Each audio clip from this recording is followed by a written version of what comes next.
우리가 드디어 이제 매일 성경으로 큐티를 하시는 분들은 열왕기하의 시간들을 끝내고 예레미야 애가로 넘어왔습니다. 열왕기하가 끝나고 예레미야 애가로 넘어온다는 건 아주 자연스러운 진행이기도 하고요. 또 정말 잘 이 큐티 본문을 설정해 주셨다. 이 자리를 빌어서 성서윤 형께 진심으로 감사의 말씀을 드리도록 하겠습니다. 제가 뭐라고? 그죠? 이제 열왕기하를 지나오면서 북이스라엘에 이어 남유다까지 멸망했습니다. 그리고 포로로 끌려간 유다 백성들이 각자의 자리에서 처절하고도 치열하게 이방인으로서의 삶을 살아가야 하는 그런 환경에 놓이게 되었죠. 이 상황 가운데에서, 이 슬픔과 탄식의 상황 가운데에서 지어진 노래가 바로 이 예레미야 애가이고요. 사실 히브리 원문 제목은 슬프다, 어떻게 할까, 이런 정도의 탄식, 비탄, 그런 정도로 번역할 수 있는 에이카라고 말할 수 있는 단어입니다. 사실 예레미야서처럼 여호와의 말씀이 예레미야에게 임하였고 이런 종류의 명확하게 화자가 지칭되어 있지 않기 때문에 예레미야가 부른 슬픔의 노래라고 하는 제목은 다수의 견해, 학자들 다수의 견해를 따라서 예레미야가 저자일 거다라고 가정하는 그런 종류의 제목이라고 할 수 있겠고요. 학자들 가운데서는 익명의 저자다라고 하는 의견도 또한 있습니다.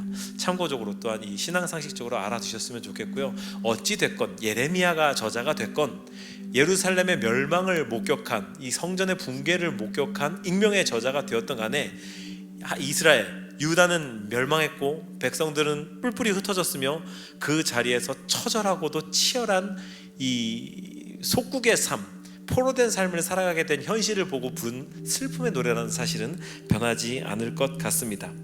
이스라엘 사람들은요, 절기 때마다 이 시를 암송하면서 포로기의 과거를 기억하고 아파했다라고 하죠. 슬픔, 아픔을 담고 있는 노래 이고요. 되게 독특한 특징이 있습니다.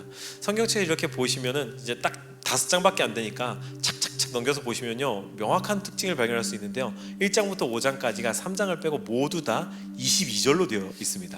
그죠? 미리 공부하신 분들 아시겠지만 22절로 되어 있는 이유는 히브리어 알파벳의 순서에 따라서 우리로 따지면요, 방을 들고 나는 오늘 나갔다, 다 같이 모여서 라라라 노래를 부르면서 이런 식으로 알파벳 순서에 따라서 22연인가요? 의 시를 지어 놓은 겁니다. 왜 이렇게 했을까요? 3장도 3절마다 그 알파벳 머리 글자가 반복되기 때문에 66절로 구성되어 있습니다. 그리고 3장은 희망의 노래를 부르죠. 이 전체적으로 가운데를 차지하고 있는 희망의 노래 3장 인 이유는 이 예레미야 애가가 그래도 이스라엘 회복에 대한, 하나님께서 버리지 않고 일하실 것에 대한 희망을 담고 있기 때문에, 슬픔 가운데서도 그 희망을 담고 있기 때문에 그렇다라고 말할 수 있겠습니다. 좌우간 왜 이렇게 명확한 구조, 시적 운율 구조를 가지고 이 본문의 노래를 만들어 놓았을까요? 그리고 왜 이스라엘 사람들은 정말 절기 때가 되면 이 애가를 암송하면서 여태까지 슬픔의 노래를 부르고 있을까요? 기억하라고, 잊지 말고 기억하라고, 외우기 쉬우라고, 잘 외워서 잊어버리지 말고 포로되었던 때를 기억해라. 왜 포로됐었는지, 그리고 그때 얼마나 슬프고 비탄에 처했었는지를 기억하면서 너희가 나와의 관계를 점검했으면 좋겠다라고 하는 하나님의 의도가 숨어있는 그러한 고도의 문학적 기법이라고 할 수 있겠죠. 학문적인 얘기는 이쯤 하고요. 대체 우리가 왜 2024년을 살아가면서 이 역사 공부 같은 남의 나라 이야기를 오늘날 우리가 말씀으로 받고서 오늘날의 현실과 애써서 다리를 놓아야 하는가에 대해서 고민을 해봐야 될 필요가 있겠습니다.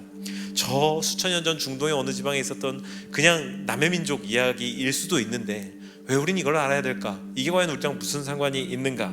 아무리 읽고 또 읽어도 슬프다, 망했다, 어쩔 수 없다, 하나님이 그랬다, 막 이런 종류의 부정적인 단어들의 나열인 이 본문을 우리는 어떻게 읽어야 할까? 왜 그런 성경 말씀들 좋잖아요. 내 입을 넓게 열라, 내가 채우리라. 아니 바라고 원하는 대로 기도해라, 내가 다 해주겠다, 이런 종류의 말씀들은 우리가 받기도 쉽고 뭔가 나한테 탁 적용하기도 쉽고 아멘 하고 달려나가기도 쉬운데 이건 도대체 어떻게 해야 되나, 이런 생각이 들지 않습니까? 그래서 그래도 평생을 말씀을 대하면서 살아온 목사로서 여러분들한테 한 가지 꿀팁을 드리자면요, 이렇게 애매한 본문을 만날 때는요, 이 본문을 말하는 화자의 입장과 나의 입장 사이에 공통분모를 좀 찾아보면 그래도 좀 이렇게 건질거리가 너무 저렴한 표현이니까 건질거리, 그래도 묵상할 포인트가 좀 생깁니다. 그래서요, 이 성경의 화자와 우리의 공통점을 한번 찾아봅시다. 예레미야가 됐든 어떤 익명의 저자가 됐든 간에 슬픔과 아픔, 고통이 실존하는 현실이라는 공통분모가 우리와 그 사이에 존재합니다. 우리가 그냥 이스라엘이 망했다, 뭐 심판받았다 이렇게 얘기를 하니까 우리는 여러분 되게 싸다, 죄 지으면 그렇게 되는 거구나 라고 생각하는 이런 경향이 있는데요, 굉장히 충격적인 일이었던 겁니다. 그들의 세계관이 통째로 흔들리는, 일어날 수 없는, 상상할 수 없는 일이 일어난 거예요. 그들에게 하나님이 어떤 분입니까?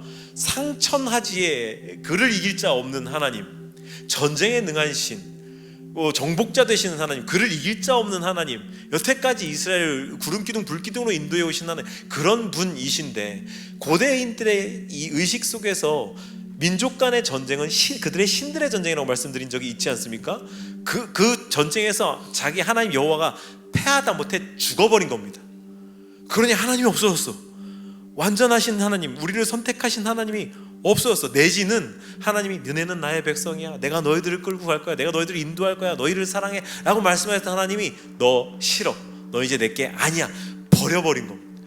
이것은요, 마치 우리가 살아가고 있는 세상에 얼마나 이들이 상상할 수 없는 거냐면요, 중력이 없어진 것과 같습니다. 그러면요, 우리가 상식적으로 생각하는 모든 세팅이 무효가 되지 않습니까? 저기까지 가겠어?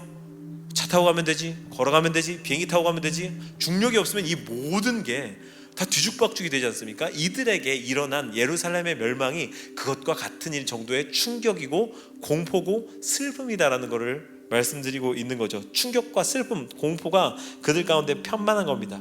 그렇다면 우리네 삶은 어떻습니까? 마찬가지 아닌가요? 우리의 인식 가운데서도 당연하게도 슬픔, 아픔, 고통은 나쁜 것, 좋지 않은 것입니다. 그리고 하나님은 좋으신 하나님이죠. 좋으신 하나님이 나에게 주시는 일들 가운데에는 나쁜 것은 있어서는 안 되는 거죠. 이 두 개가 대척점에 있어야 맞다고 생각되기 때문에 나에게 일어나는 나쁜 일, 안 좋은 일은 하나님이 주신 거면 안 된다라고 하는 생각을 가지고 우리가 살아가고 있습니다. 그러니 우리가 우리 뜻대로 풀리지 않는 일들 앞에서 조금 당황하게 되는 거죠. 하나님께서 우리에게 주시는 복이다, 하나님 우리를 잘 풀리게 하신다, 내가 하나님을 잘 섬겼다, 그렇다면 잘 풀리지 않는 일은 있어서는 안 된다라는 생각을 한다는 겁니다. 조금 더 적나라한 예로 이런 일들도 우린 보게 되죠. 좀 송구하지만요, 믿음 좋은 장로님, 권사님, 주변에 우리 그런 분들 계시잖아요. 그런 분들이 정말 대하기 어려운, 싸우기 어려운 병에 걸린다든가, 평생을 주를 위해 헌신하시는 어떤 선교사님, 목사님, 이런 분들이 정말 입에 담기도 곤란한 그런 병들에 걸린다든가, 아니면 갑자기 사고로 돌아가신다든가, 이해할 수 없는 이런 종류의 고통들, 상실들, 교회 충성봉사하던 자매의 삶이 뜻대로 풀리지 않는 일들을 경험하면, 신앙 좋았던 형제가 사업이 어려워지는 걸 경험하면 우리가 당황하는 이유가 이런 데에서 오는, 이런 사고방식에서 오는 거죠. 그렇기 때문에 우리 개인의 삶에도 내가 열심히 살았는데, 내가 최선을 다했는데 왜 내게 이런 일이 일어나지라고 하는 풀리지 않는 궁금증, 그런 사건들이 일어날 때가 있습니다. 도무지 이해되지 않고 소화되지 않는 사건들 말이죠. 하나님은 다 할 수 있으면서 왜 안 해주시냐는 서운함이 들 때가 분명히 있는 겁니다. 그런데요, 진짜 문제가 여기서부터 시작됩니다. 진짜 문제가, 이런 솔직한 마음을 털어놓을 수가 없는 거죠.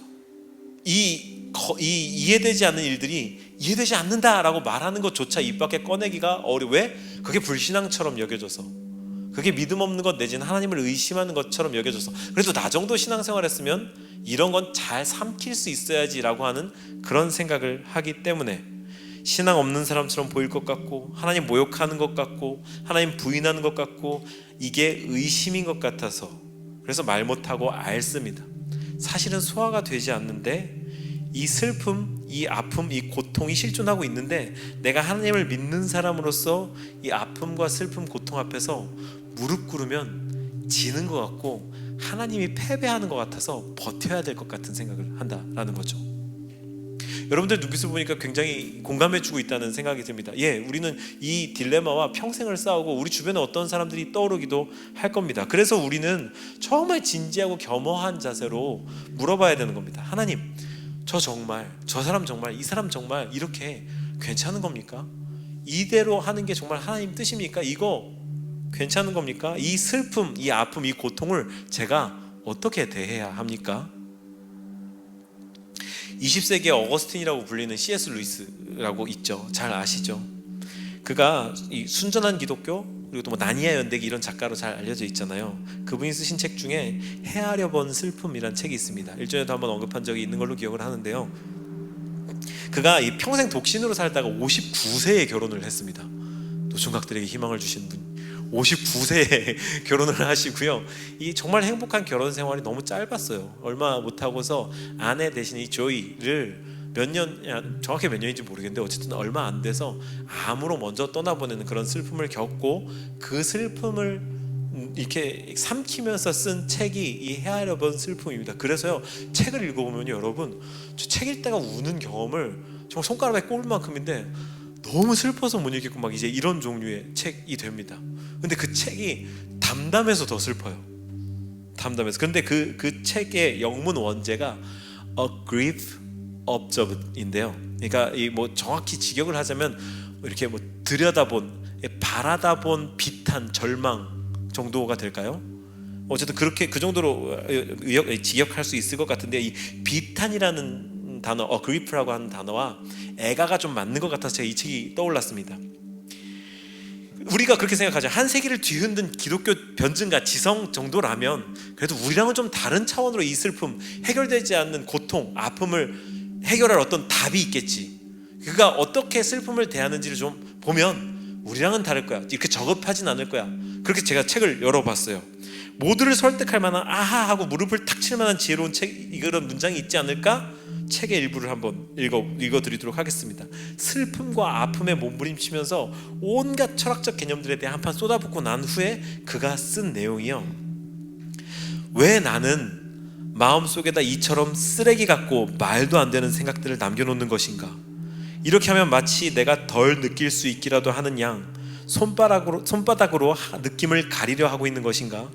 이 모든 기록이 고통이란 겪는 수밖에 없다는 사실을 받아들이지 않으려는 자의 의미 없는 글쓰기에 불과한 것이 아닐까? 누가 있어 아직도 고통을 고통으로 느끼지 않게 하는 요술장치가 존재하는 것이라 생각하는 겐가? 치과에서는 손으로 의자를 꽉 붙들고 있든 손을 점잖게 무릎 위에 올려놓고 있든 문제가 되지 않는다. 드릴은 입속을 파고 들어오는 것이다. 놀라운 문장들 아닌가요? 치과에서는 막 옆사람 막 웃고 어딜 막 움켜잡으면서 막 아무리 소리를 지르고 떨든 막 소리를 지르든 아니면 점잖게 난 이 공포가 아무렇지도 않아 꽉 참고 있든지 간에 드릴이 이를 쑤시고 들어온 현실은 바뀌지 않는다는 거죠. 이게 우리 슬픔과 같다는 겁니다. 이 사람 뭐라고 얘기합니까? 놀라운 표현이긴 하지만 철학적으로 어마어마한 걸 제시하는 게 아니라 나도 슬프다, 나도 아프다, 슬픔 앞에 슬퍼하고 있고 아픔 앞에 아파하고 있는 게 이 20세기 지성의 대가가 취했던 액션인 겁니다. 우리가 고민했던 고통의 정체와 슬픔의 이유를 논리정연하게 설명해주고 있습니까? 아닙니다. 아픔이 하나님의 뜻이야, 하나님은 이런 걸 통해서 이렇게 이루실 거야 라고 하는 뭔가 신학적 명제를 증명해 주나요? 아닙니다. 아프다고 얘기하고 있고 슬프다고 얘기하고 있고 나도 그 앞에 이를 벌리고 들어오는 드릴의 공포에 떨고 있는 사람밖에 안 된다라고 공감하고 있는 거죠. 슬픔과 아픔의 실존 앞에서 그것을 어떠한 자세로 받아들이든지 간에 치과에 누워있는 그 학생, 어린아이처럼 우리의 어떠함은 개의치 않은 제 슬픔과 아픔, 고통은 그 에너지를 조금도 우리의 입장을 배려하지 않고 파고 들어온다는 것, 그게 슬픔과 아픔, 고통의 실존인 거죠. 너무 제가 무겁게 이야기를 하나요? 오늘 이 말씀과 이게 무슨 상관이 있나요? 본문은 슬픔에 대해서 막 이야기를 하면서 우리가 기대할 만한 문장을 던져주지 않습니다. 특별히 오늘 우리가 읽은 11절까지 안에는요, 눈을 씻고 찾아봐도 하나님 무슨 일을 하실 거야, 하나님은 선하셔, 뭐 어떻게 하실 거야 라고 하는 희망적인 문장을 던져주지 않고요, 슬퍼요, 아파요, 우리가 이렇게 끌려와 있는 현실이 이래요 라고 하는 아픔, 고통, 슬픔의 실존만을 계속해서 우리 가슴에 턱 안겨줍니다. 이게 무슨 말입니까? 여러분, 슬픈 일을 당하면요 슬퍼하세요. 아픔을 당하면 아파하세요. 아픔을 당한 사람에게, 고통을 당하고 있는 사람에게, 슬픔을 당하고 있는 사람에게 주님 뜻이 있을 거야? 전혀 도움이 안 되는 말입니다. 같이 슬퍼요. 오죽하면 로마서는요 우는 자들로 함께 울라라고 말했겠습니까?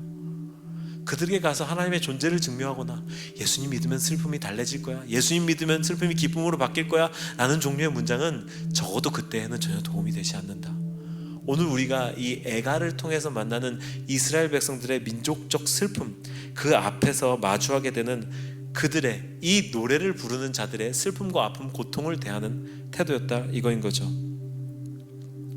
애가는 결코 이 모든 게 우리 탓이기 때문에, 우리 죄의 결과이기 때문에 난 이런 취급을 당해도 쌉니다, 하나님은 선하시고 하시는 모든 일이 올바르시니까 날 더 막대하셔도 됩니다, 나는 맞아도 싼 죄인입니다 라고 말하지 않습니다. 아파요 하나님, 언제까지 하시겠습니까? 슬퍼요 하나님, 약속은 어디 갔습니까? 좌절 앞에서 정말 실컷 좌절하고 슬픔 앞에서 실컷 슬퍼하는 게 슬픔과 고통을 대하는 그들의 자세이다. 이제 설교를 마치려고 합니다. 우리는 슬픔 앞에, 아픔 앞에, 고통 앞에 어떻게 반응하고 있나요? 어쩌면 제가 너무 기쁜 인생 최고의 날을 맞이하고 오신 분이 이 가운데 계시다면 그분을 앞에 앉혀놓고 슬퍼해야 됩니다 막 이렇게 멱살을 잡고 흔드는 것 같은 기분도 드는데요, 우리는 인생의 어느 때에 슬픔을 당할 수밖에 없는 한계를 가진 인생이죠. 이 C.S. 루이스가 그랬습니다. 부부가 된다는 거는요, 평생을 함께 하겠다는 영원의 서약을 하는 순간부터 언젠가 두 사람이 먼저 떠날지도 모르는 시간을 시작하는 거라고요. 그러니 우리에겐 슬픔이 올 수밖에 없습니다. 어느 누구도 이 세상을 영원으로 살아갈 수는 없으니까요. 그럴 때의 그 슬픔과 아픔을 대할 수 있는 성경적인 자세를 우리가 갖고 있어야 되지 않겠습니까?